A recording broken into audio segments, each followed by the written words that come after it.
জয়গুরু, সবাইকে জয়গুরু, বন্দে পুরুষোত্তমম। প্রথমেই প্রণাম জানাই আমার জীবন দেবতা শ্রী শ্রী ঠাকুর অনুকূল চন্দ্রের রাঙা রাতুল চরণে। তারপর প্রণাম জানাই পরমারাধ্যা জগৎজননী শ্রী শ্রী বড়মার রাঙা রাতুল চরণে।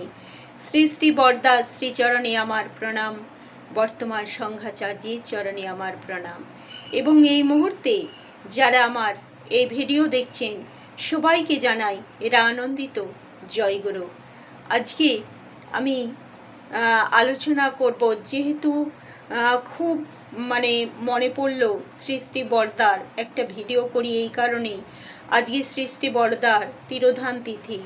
তো আমরা তো প্রত্যেকেই হবিষান্ন করেছি, যারা তার প্রতি টান ভালোবাসা, কারণ দীক্ষা নিলেই তো আর প্রত্যেকে হবিষান্ন করে না, বা সবাই নিরামিষ খায় না। টান বা ভালোবাসা তার প্রতি যার যেমন, সেই রকম অনুযায়ী সব কিছু হয়। বাবা মা সন্তানের জন্ম দেয় ঠিকই, কিন্তু সেই বাবা মার কথা শুনে চলা, মেনে চলা সবাই তো করে না। যাই হোক, আমি তেমন ভক্ত নই, কিন্তু একটু চেষ্টা করি প্রিয় পরমের নীতিবিধিগুলো মেনে চলার।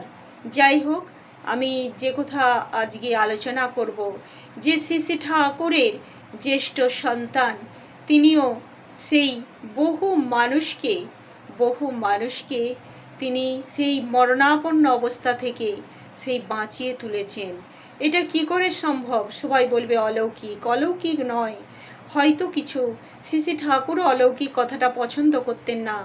তিনি বলতেন যে কারণ ছাড়া কার্য ঘটে না, সব কিছু ঘটনার পিছনেই কোনো বিজ্ঞান লুকিয়ে আছে, হয়তো আমাদের চোখে পড়ছে না, আমরা বুঝতে পারছি না, জানতে পারছি না, কিন্তু বিজ্ঞান একটা আছেই। তো বরদা নিজে ডাক্তারি করতেন না ঠিকই, কিন্তু ঠাকুর বাড়ির প্রত্যেকেই দেখা গেছে ঠাকুরও যেমন, শ্রী শ্রী ঠাকুরও যেমন নানা রকম ঔষধের প্রতিবিধান দিতেন, শ্রী শ্রী বরদাও দিতেন, শ্রী শ্রী পূজ্যপাদও দাদাও দিয়েছেন, আর বর্তমানে আমাদের বর্তমান আচার্য দেবদেন। তো আমি যেই সময়ের ঘটনা এখানে উল্লেখ করছি, শ্রী শ্রী বরদা তখন সশরীরে আছেন নরদেহে। তো সেই সময় হয়েছে কি, যে আমি যার লেখনীতে এটা পেয়েছি, বিপ্লব কুমার গুপ্ত, ওনার ছেলের বয়স তখন 8 বৎসর। তো সেই সময় 8 বৎসর যখন বয়স, শ্রী শ্রী বরদা আছেন, সম্ভবত 80-র দশকের ঘটনা আরে হবে এইরকম। তো সেই সময় কি হয়েছে না, ওনার ছেলের হচ্ছে ভীষণ হাই ফিভার, উঁচু ধরনের জ্বর, 105-6 ডিগ্রি এইরকম, কিছুতেই নামছে না। ডাক্তাররা ঔষধ দিচ্ছেন, অনেক চেষ্টা করছেন সেই জ্বর নামানোর, কিন্তু কিছুতেই জ্বর নামছে না, কমছেই না জ্বর। তখন যে ডাক্তারবাবু দেখছিলেন, তিনি এসে তিনি যেদিন এইরকম জ্বর উঠে যাচ্ছিল, তখন রাত হয়ে গিয়েছে। তো বললেন যে সকালে দেখেই বললেন যে কি আর বেশি দেরি না করে কোনো জায়গায় তাড়াতাড়ি নিয়ে চলে যান, হসপিটালে, সরকারি বা কোথাও নিয়ে যেতে হবে। তো উনি তখন তার আগেই অফিসে ওই আলোচনা পত্রিকার অফিসে চলে গিয়েছিলেন।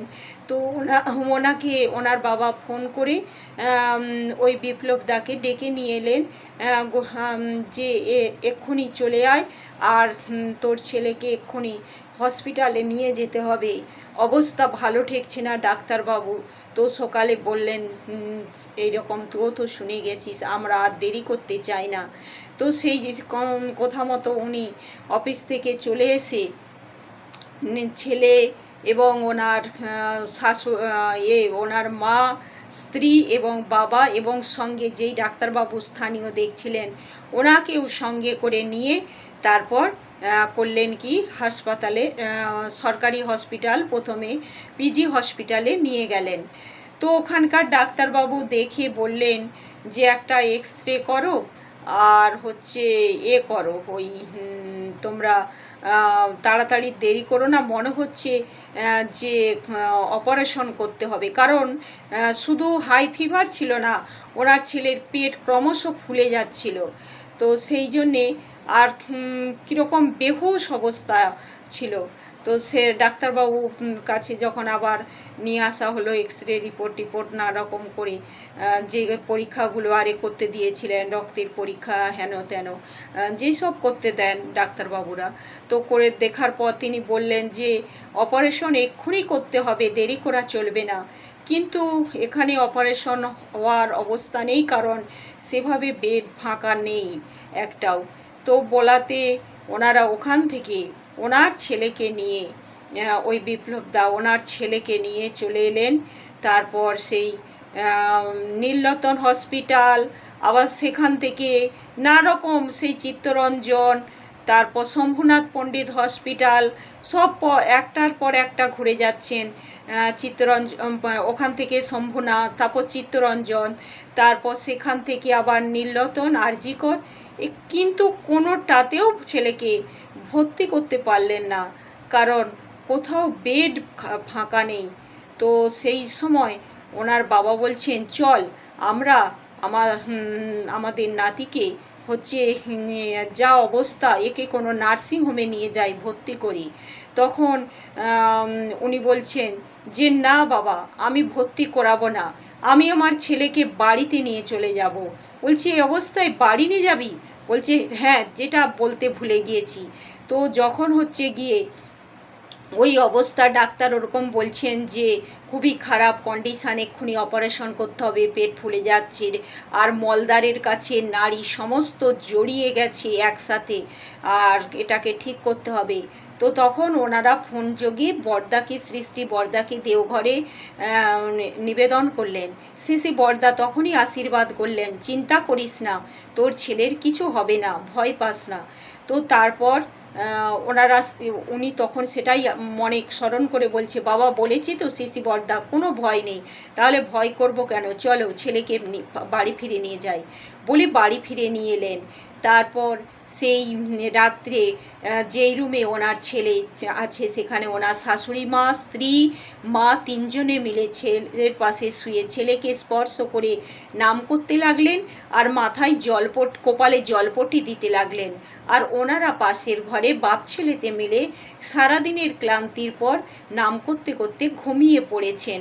তারপর ভোরবেলা ঘুম ভাঙতে ভাবছি, হায় ছেলের কি খবর দেখি। গিয়ে দেখছে, যখন গেলেন তখন মার শাশুড়ি মা বলছে আগের চেয়ে একটু ভালো আছি, পায়খানা হয়ে গেছে, আর জ্বরটাও অনেকটা নেমেছে, আর পেটের ফোলা ভাবটাও নেই। বলছি কি করে এটা হলো? ডাক্তারবাবুকে ডেকে নিয়ে এলেন সঙ্গে সঙ্গে সকালে। ডাক্তারবাবু দেখে বললেন, হ্যাঁ সত্যিই তো, পেটের ফোলা ভাব আর কিছু নেই, আর জ্বরটাও অনেক কমে গেছে, খুবই ভালো এখন, আর চিন্তার কিছু কারণ নেই। আর উনি সমস্ত আগে সেই পিজি হসপিটালের রিপোর্ট দেখে অবাক, যে কী করে এক রাতের মধ্যে এরকম মিরাক্কেল ঘটনা ঘটল। একদিকে ছিল যখন আবার ফোনে শ্রী বরদাকে কথা জানানো হয়েছে, তিনি বলছেন, ওনারা বলছেন, দাদা আপনার আশীর্বাদেই এটা সম্ভব, তা আপনার দয়াতে। তখন বলছে, দেখ আমার আশীর্বাদ দয়াতে নয়, বল শ্রী ঠাকুরের দয়ায়, কারণ তিনি দয়াময়। জয় গুরু।